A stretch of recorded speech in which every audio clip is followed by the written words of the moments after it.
Hi all, welcome back to Xylem learning. ഇവിടെ സാറാണേ. നമ്മളിന്ന് വന്നിട്ടില്ലടാ നമ്മുടെ ഡച്ചിന്റെ മെയിൻ ആയിട്ടുള്ള ട്രേഡിംഗ് പോസ്റ്റ് എവിടെയൊക്കെയാണ് എന്ന് നമുക്കൊന്ന് പറഞ്ഞു തരാൻ വേണ്ടിയാണ്. വളരെ ചെറിയ സമയം കൊണ്ട് തന്നെ നമുക്ക് ഈ ഒരു ടോപ്പിക് എന്ത് ചെയ്യാം, പഠിച്ചെടുക്കുക കേട്ടോ. ഇവിടെ നമുക്ക് കാണാൻ പറ്റുന്നടാ, വെസ്റ്റ് കോസ്റ്റ്, സൂറത്ത്, അതുപോലെ തന്നെ നമുക്കിവിടെ കാണാൻ പറ്റും ബറൂച്ച്, കൊച്ചിനൊക്കെയാണ് മെയിൻ ആയിട്ടുണ്ടായിരുന്നത് ട്രേഡ് പോസ്റ്റ് വെസ്റ്റ് കോസ്റ്റിൽ നമ്മൾ പറയുന്നത്.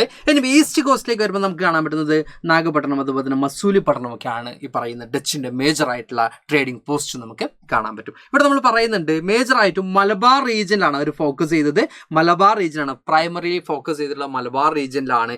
അതുകൂടാതെ there most significant present was in Malabar region of Kerala where they displaced Portuguese from several trading centers and establishing their own commercial network. ഇവിടെ മലബാർ റീജിയനിലാണ് ഈ പറഞ്ഞ ഡച്ച് മെയിൻ ആയിട്ടും ഫോക്കസ് ചെയ്തിട്ടുള്ളത് കേരളത്തിലെ. അതുകൂടാതെ ഇവിടെ ഉണ്ടായിരുന്ന പോർച്ചുഗീസിനൊക്കെ മാക്സിമം എന്ത് ചെയ്യാണ്, പോർച്ചുഗീസിന്റെ പവറൊക്കെ മാക്സിമം ഒഴിവാക്കിക്കൊണ്ട് ഇവിടെ മേജർ ആയിട്ടും എന്ത് ചെയ്യാണ് ട്രേഡിംഗ് സെന്റേഴ്സ് ആര് സ്റ്റാർട്ട് ചെയ്തിട്ടുണ്ട്, ഡച്ച് സ്റ്റാർട്ട് ചെയ്തിട്ടുള്ളതായിട്ട് നമുക്ക് കാണാൻ പറ്റും. ഓക്കെ, അപ്പോൾ ഡച്ച് അതിനുവേണ്ടി എന്താ പറയുക വേരിയസ് ആയിട്ടുള്ള സ്ട്രാറ്റജിക് പ്ലാൻസും കാര്യങ്ങളൊക്കെ ഇംപ്ലിമെന്റ് ചെയ്തിട്ടുള്ളതായിട്ട് നമുക്ക് എന്ത് ചെയ്യാൻ പറ്റുന്നുണ്ട്, ഈ ഒരു ടോപ്പിക്കിൽ പഠിക്കാനുണ്ട്. അപ്പോൾ വെസ്റ്റ് കോസ്റ്റും ഈസ്റ്റ് കോസ്റ്റും ട്രേഡിംഗ് പോസ്റ്റ് ഉണ്ടായെന്നുള്ള എന്ത് ചെയ്യാൻ മക്കൾ കൃത്യമായിട്ടും ഓർമ്മിച്ച് വെക്കുക. വെസ്റ്റ് കോസ്റ്റ് ഉണ്ടായിരുന്നത് സൂറത്ത്, അതുപോലെ തന്നെ ബറൂച്ച്, കൊച്ചിനാണ്. ദെൻ ഈസ്റ്റ് കോസ്റ്റിൽ നമ്മൾ നോക്കുമ്പോൾ നാഗപട്ടണം, അതുപോലെ തന്നെ മസൂലിപ്പട്ടണമാണ്. അത് കൃത്യമായിട്ട് മക്കൾ എന്ത് ചെയ്യാൻ പഠിച്ച് വെക്കുക. അപ്പോൾ ഇതുപോലെ മോസ്റ്റ് ഇമ്പോർട്ടൻ്റ് ആയിട്ടുള്ള ടോപ്പിക്കുമായിട്ട് ഇനിയും ഞാൻ വരുന്നതാണ്. Thank you all, by.